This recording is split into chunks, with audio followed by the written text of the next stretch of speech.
Alright, let's see what else I bought. Something heavy in there. Maybe a crankshaft, cylinder, big flathead cylinder. I don't know. It's got a peaky hole in here, so I'm guessing crank. It's got a hole in there. That usually means crankshaft.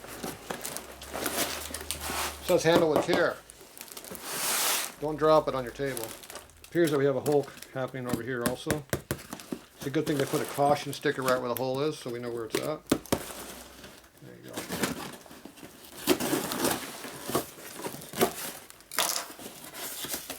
This really looks like vintage paper in here. When they pack with newspaper, it looks like it's older than hell. It probably is. One thing about newspaper, they put dates on stuff. There you go. September 12, 2001.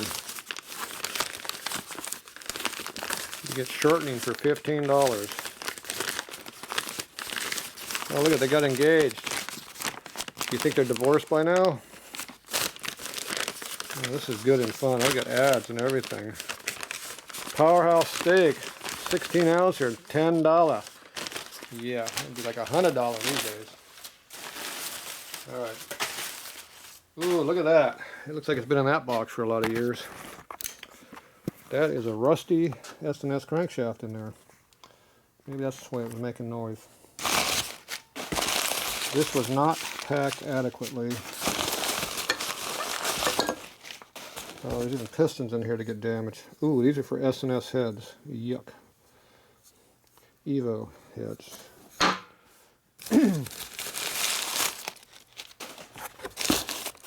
This looks like a new crank. This is an S&S 84 and later Evo 560 257 degree cam. It actually has a cam in there, and it looks pretty new, but it's not new. You can see a bearing mark in there, so it's not new. You know, when you pick up cams, don't pick them up by the lobes or the journals, because they've got a gear. That way your acid fingers do not screw up the cam. Because if you had rust on any of those parts, this cam would be trash. Okay, this is a 561 cam. This is a 561 cam. That is a go-to cam for a hot rod motor. Yes, and it's pretty new. So I like that. That's a nice hot rod cam. I like hot rod cams. It's the only way you should have a cam. Okay.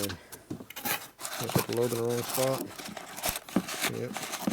Pointed lobe goes down. See how the cam fits in there better now? Okay, so this here looks like things are bouncing around in here. Okay, this could be a two-handed job because cranks are usually heavy, especially when they're jammed up in boxes. So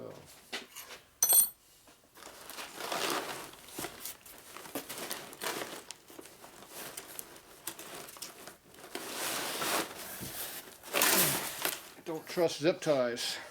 See how the zip ties broke when I yanked on them? Especially when they're old and frail like these ones are. Garbage zip ties. Oh, look what I found. Oh, another piston. Pistons appear to be low mileage. You can tell but there's almost no wear in it. So these are low mileage pistons. This is a, what's that, a 1030 number in there? If you go back to 2001, that might mean something. There you go.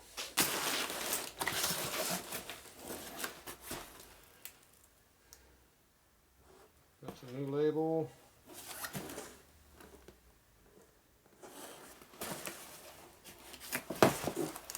Obviously this is an old package because it's full of old paper.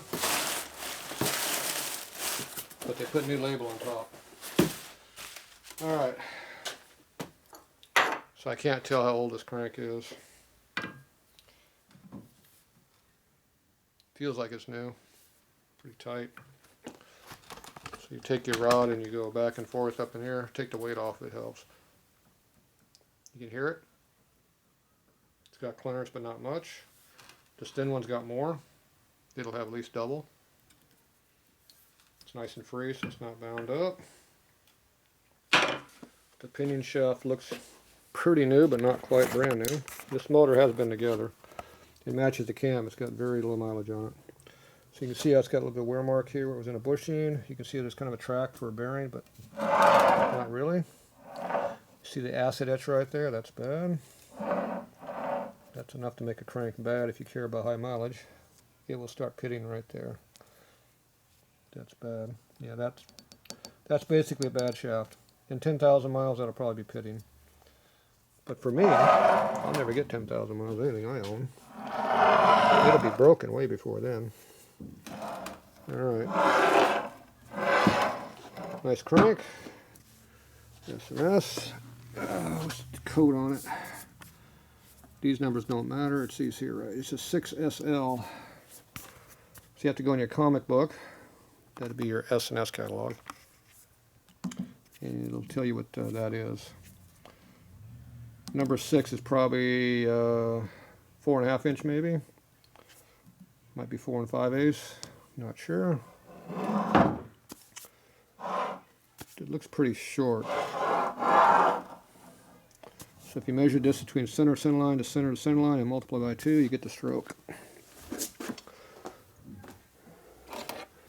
So if you take your caliper, go off your crank pin right there, go down about halfway to the crank center line.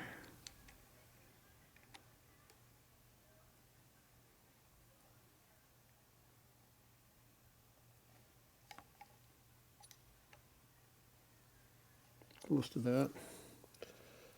2 3/5/7. That'll be a 4 5/8 inch.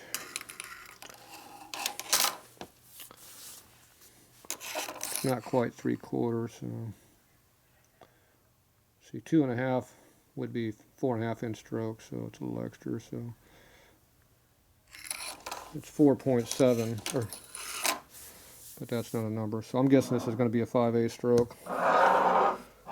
And with these pistons, which look big, so I'm going to guess these are probably 5/8. Yeah, we got their 5/8, 3622 standard.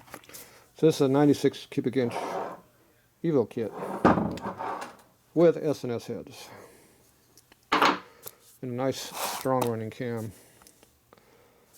So if I take this crankshaft and take my 45 case, instead of using that baby Sportster crank, we move into a big twin crank over here.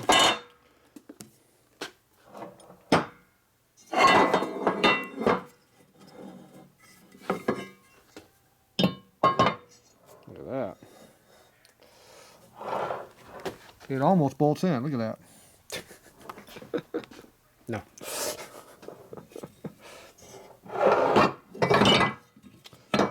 Then you take your slightly oversized cylinder assembly over here, which is this thing right here, and you bolt that into that.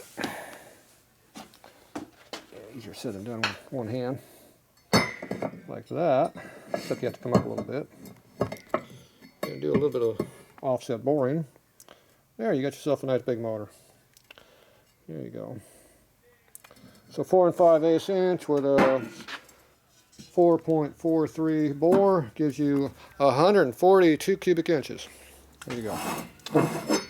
Perfect. I like that. Or you can take these Evo cylinders and put these on there and shorten them up about 1/4 inch because they're probably going to be too short, too long. So take that stroker plate out. These are 13/16, so that'll give you about a 106 inch motor, 108 inch motor by putting those on. Probably 108 because that's got an oversized bore in it. Do that. There you go. That's how I build motors around here. You just buy a bunch of junk and put it together. It doesn't matter if it doesn't fit. We'll make it fit. And if you want to, you can put a Sportster crank in there because that actually fits. But then you don't have the stroke, so it makes a small motor. So that'd be 97 cubic inch with those cylinders. Well, they're oversized, so probably about 100, 101 if you use this crank. Oh, no, that wouldn't be right, excuse me. That's an 80-inch crank. This is nowhere near an 80-inch crank. This is a Sportster crank. See, it actually fits on there, see? Sportster and 45 are based off the same motor design, so they fit. Parts fit together, kind of. See? Those are not the same, two different engine families. They copied. This is like Big Twin, knuckle, pan, shovel, Evo. They're all about the same. 45s, Sportsters, K models. Very similar motors. Even on Evos and rubber mount Evos, they're all basically the same motor. So all the way up through 2021, when they quit making Sportsters. Alright, so there you go. You can mix and match all kinds of components. So if you put those on top of that, that would be, that's probably going to drop that bore by 10 cubes. So it'll probably be about 90 cubic inches with that short stroke. And a long stroke, it's 100, 108 or so. So, alright, well there you go. More parts to put in the junk pile. So this one here, I'm going to have to blast it and get the rust off and spray it so it doesn't get any worse. But luckily, it doesn't look like any of the rust got to the critical components. The bearings look good. Got a little bit on the rod, but that's not going to hurt it. The big thing is the shaft is still usable for me. Like I said, for a regular street guy, it's a marginal, but oh well. Alright, there you go. More junk pile. What are we going to build next? Do you think we need a new race motor in there? Let's see, you got the big cylinder, you got the short stroke. What would that be? Let's see, that on top of that would be, yeah, why would you do that? You already got a lower end like that. You just put that cylinder on top of that motor. There you go, that'd work. That'd give you probably 100 and, maybe 120 cubes with that one on there. I don't know, something like that. Well, actually, that's got a 5-inch stroke in it right now, so it'd be bigger. Yeah, that's a small stroke. That's, excuse me, that's not 5-inch. That's 4 13/16. That's 3 13/16. That's 1 inch more over there. So that'll be with a 4.4 plus bore. A pretty big motor. Without a calculator, I don't know for sure, but yeah. But you could. There's room for that in that bike. See, it's got room above the motor. It's made for a big motor in there. But yeah, that could be done. I like that one over there though. New single. All right. Well, there you go.